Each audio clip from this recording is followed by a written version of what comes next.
इस खबर के प्रायोजक हैं D real estate, Kailash Chand work वाला, स्माइल अप डेंटल क्लिनिक।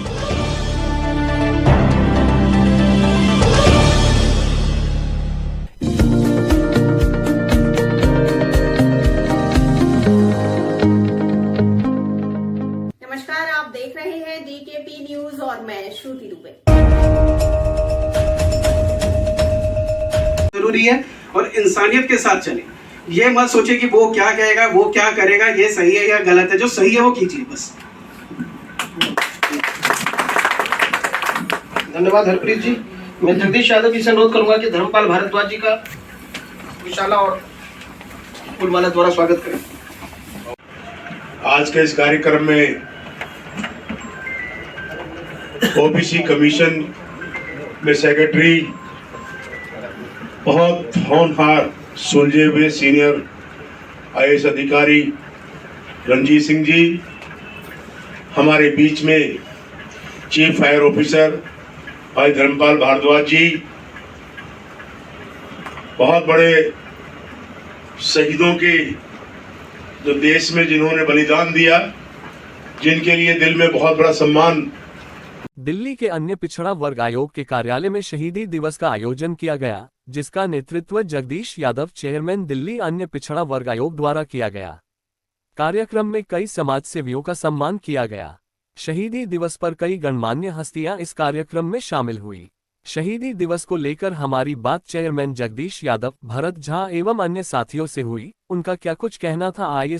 किया है और आप लोगों ने उपस्थिति दर्ज की है, उसके लिए ओबीसी कमीशन की तरफ से आप सभी का धन्यवाद। शहीदों को हम लोग याद कर रहे हैं। क्या लगता है हम लोग उनके किस बताए रास्ते पर चलें, कैसे जो है हम लोग भी उनके मार्ग को अपना पाएंगे। देश के प्रति श्रद्धा और भाव उन शहीदों की सच्ची श्रद्धांजलि है। देश के अंदर जिस तरह से उन लोगों ने देश की आज़ादी के लिए 23 साल की उम्र में फांसी के फंदे को फूल की माला समझकर पहन लिया, आज के एक नौजवान के अंदर ये नौजवान को वो रास्ता बताना होगा कि देश की जो आज़ादी हमें ऐसे नहीं मिली, आज़ादी के लिए कितनी कुर्बानी हमारे नौजवानों ने की। आज हम उनको नमन करते हुए आज हम सब यही संकल्प लेते हैं कि देश की एकता और अखंडता और भाईचारे के लिए हम कोई भी अगर देश को कमज़ोर ताकतें देश को कमज़ोर करने की कोशिश करेगी, उसका डट के मुकाबला करेंगे और हम इस देश को प्रगति उन्नति में हमेशा भागीदार बनेंगे।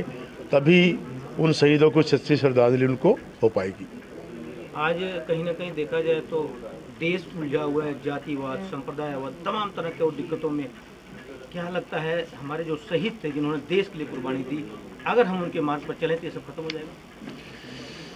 मैं जिस पार्टी का सदस्य हूं और आज इस कमीशन में मुझे नॉमिनेट किया माननीय मुख्यमंत्री अरविंद केजरीवाल जी ने, दिल्ली की राजनीति में आकर और देश की राजनीति में आकर उन्होंने जातिवाद को बहुत दूर किया है और एक काम के नाम पर, देश की प्रगति उन्नति के नाम पर आज का जो वोटर है, आज का जो नागरिक है, वो आगे बढ़ा है। और मुझे उम्मीद है कि आने वाला जो कल जो हमारे चल रहा है, देश का एक एक नागरिक इस चीज़ को तोड़ के, इस जंजीर को, देश की प्रगति और उन्नति में हिस्सेदार बनेगा। सर, युवाओं के लिए क्या संदेश है?